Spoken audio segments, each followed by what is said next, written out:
This video is sponsored by Buymotiv shopping app. இதில் நிறைய products sales ஆகிட்டுருக்கு, நல்லாவும் இருக்குது, பெஸ்ட்டாகவும் இருக்குது. கீழே டிஸ்கிரிப்ஷனில் லிங்க் கொடுத்துருக்கேன், செக் பண்ணிக்கோங்க ஃப்ரெண்ட்ஸ்.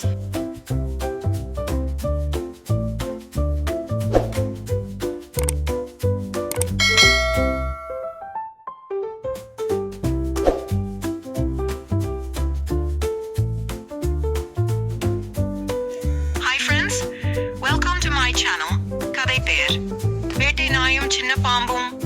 ஒரு ஊரில் ஒரு வேட்டைக்காரர் இருந்தார். அவரிடம் ஒரு சிறந்த வேட்டை நாய் இருந்தது. அந்த நாய் வேட்டைக்கு மிகவும் உதவியாக இருந்தது. களைக்குதிரையை போல் ஓடும், யானையை விட கூர்மையான நாசியுடன் இருந்தது. வேட்டைக்காரர் மகிழ்ச்சியுடன், என் நாய் இல்லாம என்னால வேட்டை செஞ்ச முடியாது.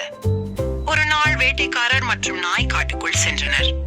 பெருமாள் மரத்தடியில் ஒரு அழகான பாம்பு இருந்தது. ஆனால் அது மிகச் சிறியது. சற்று விஷம் இருந்தாலும் யாரையும் முதலில் தாக்காது. நாய் பாம்பு சந்திப்பு. நாய் பார்த்து, இந்த பாம்பு சின்னதுதான், ஆனால் ஏன் இருக்குது இங்க? பாம்பு அழகாக, நான் இந்த மரத்தடியில் தினமும் பூஜை செய்யும் அம்மாவிடம் பால் போட்டு வருவேன், யாரையும் கடிக்க மாட்டேன். நாய், சரி, நானும் உன்னை கவனிச்சுக்கிறேன். பாம்பு நாயை நம்பியது. நாய் பாம்புடன் நட்பாகிவிட்டது. வேட்டைக்காரரும் கூட, சின்ன பாம்புதான், விட்டுறலாம் என்றார். நேரம் கடந்தது. பாம்பு நாளுக்கு நாள் வளர ஆரம்பித்தது. விஷமும் அதிகரித்தது. ஒரு நாள் அதுக்கு மனதில் ஒரு எண்ணம் வந்தது. பாம்பு தன்னுள், நான் இங்கே இருக்கிற பாம்புதான், எல்லாரும் எனக்கு பயப்படணும். அன்றைக்கு நாய் பாம்புடன் பேச சென்ற போது, நாய், என்ன பாம்பா, நீ இப்படி கோபத்தோட இருக்க?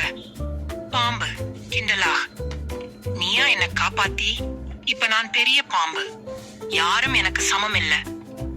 எதற்கும் பயப்படாத நாயை பார்த்து பாம்பு பைத்தியமாக ஒரு விஷத்துடன் கடித்து விட்டது. நாய் கஷ்டப்பட்டு வீட்டுக்கு திரும்பியது.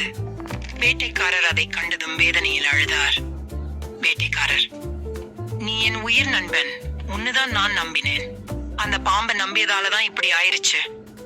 வேட்டைக்காரர் கோபத்தில் காட்டுக்கு சென்று பாம்பை விரட்டினார். பாம்பு கடைசியில் தனிமையில் ஏங்கி இருந்தது. நீதி, அளவுக்கு மிஞ்சினால் அமிர்தமும் நஞ்சு. முடிவு நீதி கூற்று.